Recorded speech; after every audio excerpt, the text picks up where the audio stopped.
everyone. Jim Coyle with Indiana Sports Beat Radio. Thank you, as always, for listening to our content. But for more in-depth coverage on the Indiana Hoosiers football, basketball, and recruiting news, go to thehoosier.com on 3. Now with On 3 and great national writers like Ari Wasserman, Andy Staples, and Steve Wiltfong for football. Pete Nakos, J.B. Shaw, and Joe Tipton's constantly breaking stories on the basketball side.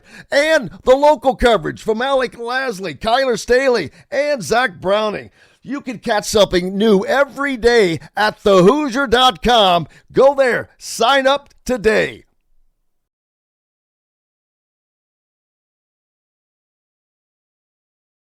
Hello, everyone. Jim Coyle with Indiana Sports Beat Radio alongside Coach Shannon Griffith coming to you from Memorial Stadium on this Thursday night in Bloomington as Indiana football had their spring game, the second under Kurt Cignetti as the Cignetti era Reboot 2 gets underway. It was a spring game. There's not a lot, but if you're watching it to try to see certain things, you could definitely see things. And we'll talk about a lot of those tonight. We'll start with the offense because that's where the questions probably are mainly. You've got so many new pieces and parts, but both sides of the ball too. But the defense they've got all-American anchors coming back on the line at linebacker in the defensive backfield. Offensively, they don't have any of that. Last time I checked, there were 0 All-Americans on that side. Not to say there won't be a few this year, but Fernando Mendoza, of course, was the first thing that we were all going to be looking at tonight, and he looked pretty smooth for a spring game. It's not like he's just off the truck here. He's played. This is his third college football season. He's already thrown for 5,000 career yards, but he looked smooth. He looked deliberate. His passes were crisp.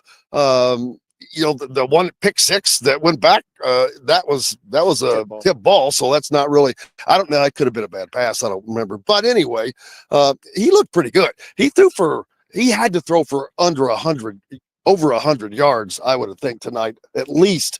So a lot of positives. Yeah. The running backs, man, Kalen Black with that burst up the middle at 45-yard run. He looked like he was shot out of a cannon. Beebe, he made some great plays, showed both he and Roman Hemby showed that they could also not only run the ball and make great plays, but be a weapon out of the backfield catching the ball. Makes some great plays. Omar Cooper, 2 touchdown receptions on the night as well. And more importantly, probably to me, the offensive line looked snappy. They look good. They're playing against a top-tier defense, and they didn't get their ass handed to them, to be honest with you. They played pretty well. Yeah, if you start from the up front out, I think you would say that the offensive line, again, continuing to make great strides. It's hard to say this, but I do think they are going to be one of the strengths of this football team when it's all said and done. Heading into August and starting the games, I do think they are going to be a huge positive. Credit to Coach Bobstead on what he's done there. The running back room, I don't think is going to take a step back at all. I do think that they've got 3 capable running backs. Black, who has just kind of waited his turn. Yeah, he's bided his time, and it's now his opportunity. He will not let it go by.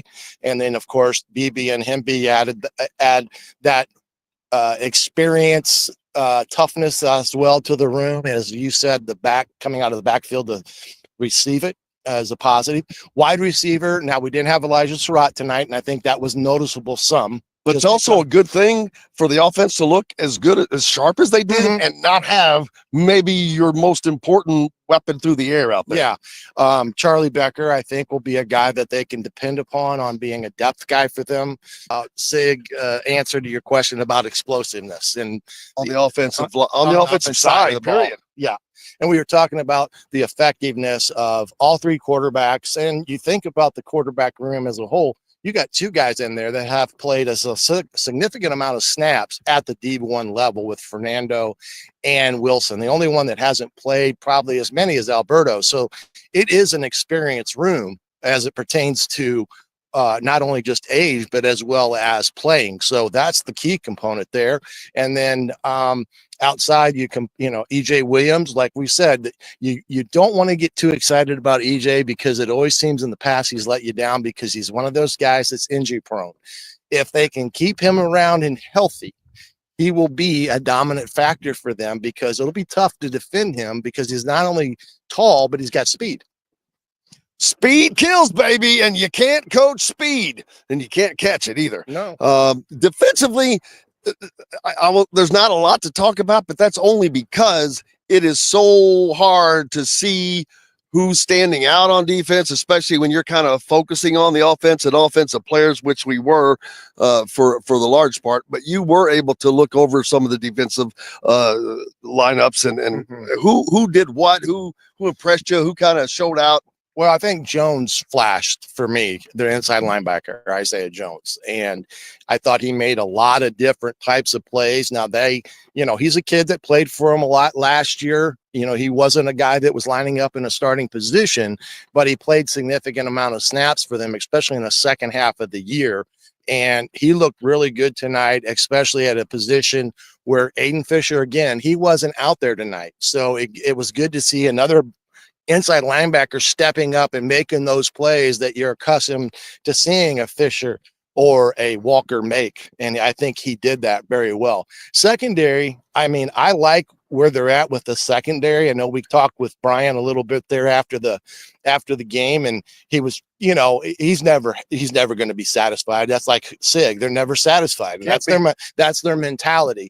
But overall, I thought defensively, boy, I think they're going to be able to take off right where they left off.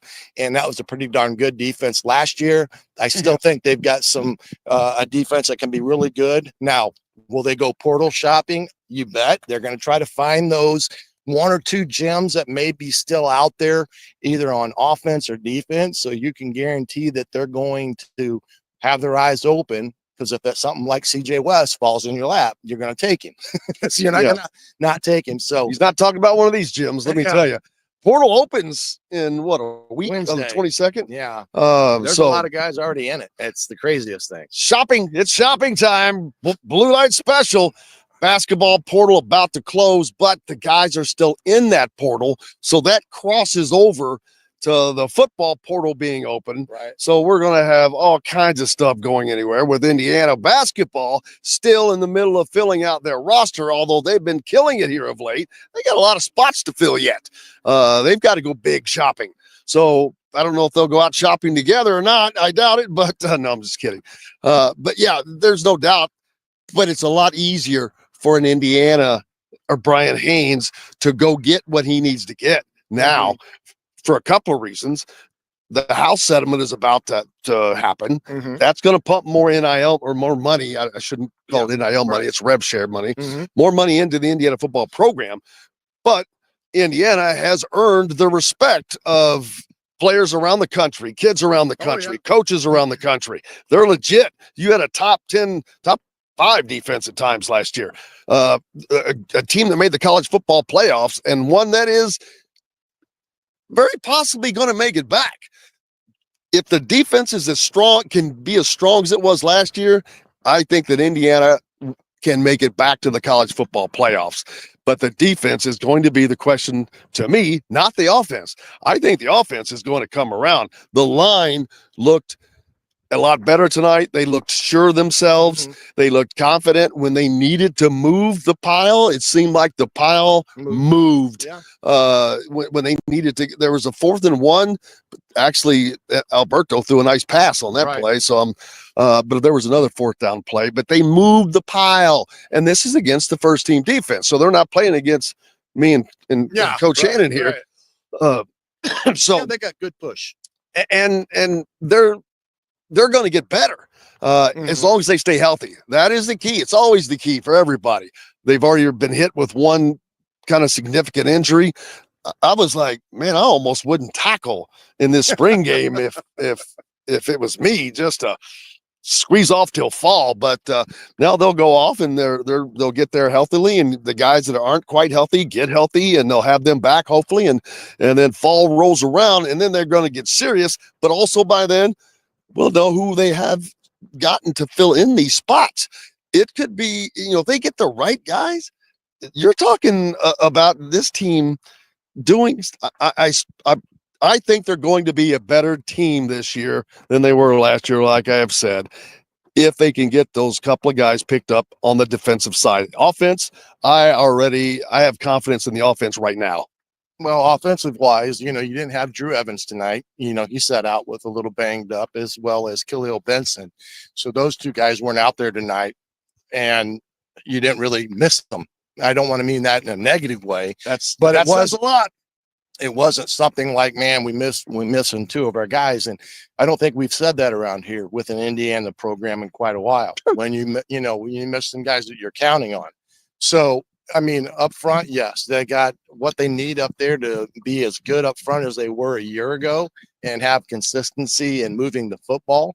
And I do think it's, Coach Bobstead's also in his third year, and you can tell he's in his third year because he's had these guys now for 2 or 3 years, and they're accustomed to his coaching, and he's accustomed to the offense now. So he knows what needs to be taught and how it needs to be taught in order for them to be successful, either running it or throwing it. There's no question about that. And again, defensively speaking, I think they're going to be really good in the secondary. I do think they're going to have the ability to really cause some teams that like to throw the football problems.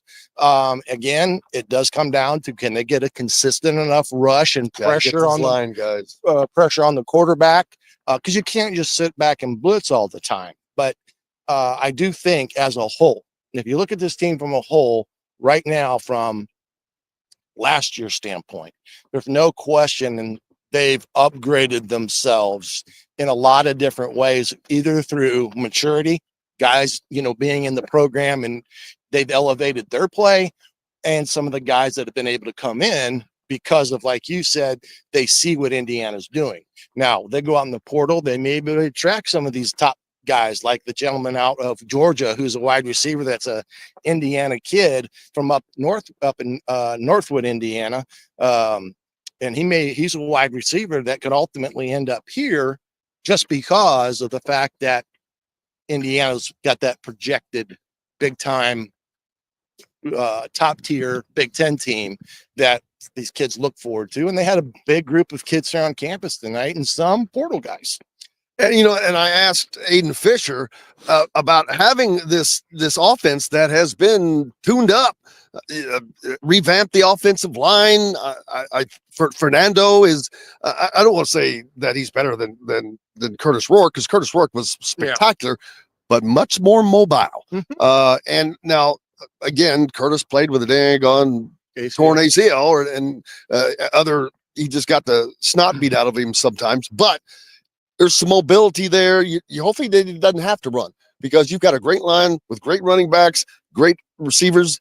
If your quarterback doesn't have to run, it's much more preferable, because you can get hurt out there, man. Yeah, you got 3 good runners. A lot of gators. It's like running through a swamp with gators, full of gators. Well, the biggest thing there is being able to implement some throwing on the move. Some of your naked bootlegs and things of that nature, or sprint out passes where you're changing the launch point. You're just not always dropping straight back. All those things help an offensive line, because if the defense knows where you're going to throw it from, they can pin their ears back and come at you. And that's what happened last year when Curtis was able to move as well because of his injury to his knee. Now with Fernando, and even Alberto for that matter, they're almost interchangeable. Not quite yet, but almost. They can do some of those things that maybe even Curtis wouldn't even be able to do, or they would not have even thought of doing with him even last year healthy. But I think you got Fernando is kind of sneaky quick and almost sneaky fast in some respects, and Alberto athletically he's probably the most athletic of them all. But I think it's a good group of quarterbacks that from a quarterback's perspective, a guy I coached the position for a number of years, I'd be excited to walk in that room every day. That quarterback room is much deeper than it was last year. It is much better. Like I said, you don't want your number one guy going down, of course. But if Alberto had to come in, and I hate to judge something off of a spring game because you're not really playing a game, but he looked pretty confident as well. Like I said, Wilson, the same thing, fearless. And this is in spring. They're just going to keep sharpening that tool as they get along. But fun stuff to watch. Weather held off. No rain, no bad weather. So can't complain. Hope everyone has a happy Easter. But we're not done. We'll kick it back to the Hard Truth Distilling Company studios as we're bringing you the Hard Truth Indiana football postgame show here tonight from Memorial Stadium. We'll also see you back on the radio. For Shannon, Coach Griff, I'm Jim Coyle. I will see you on the radio.